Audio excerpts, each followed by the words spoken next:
তোরা মনে করছিস গেছে ইয়া মরি গেছে চুরি না আমার হ্যাঁ না ওয়াজে গরুটা খালাই তোরা লই শুরু আর আমরা কিন্তু শুরু করি এখন আমরা কিন্তু শুরু করছি মর কিন্তু নিয়ে মনে করছি কি গরুকে খালাই কিন্তু 2 ঘন্টা 2.5 ঘন্টা লাগে কিন্তু আধা উনি শুরু হয়ে চলে গেছে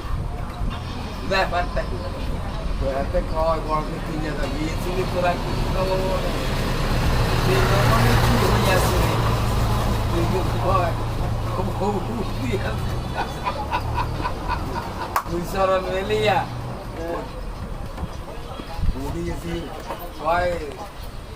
হ্যাঁ ওইটা ঘাস খাইল মানে এতটা যে আশা গেছে এখন অনেক গরু তো গেছে টুকটুকি ঘাস খাওয়া শুরু করছে আসার বাসা ভেঙে গেল লাভ দেয় উঠে ঘাস খাইল তো একে তিনি বুঝছেন ভালো করতে পারবে গিয়ে বন্ধনা করছে আমরা যে ভবনে গেছিলাম এই ভবনে দিয়েছি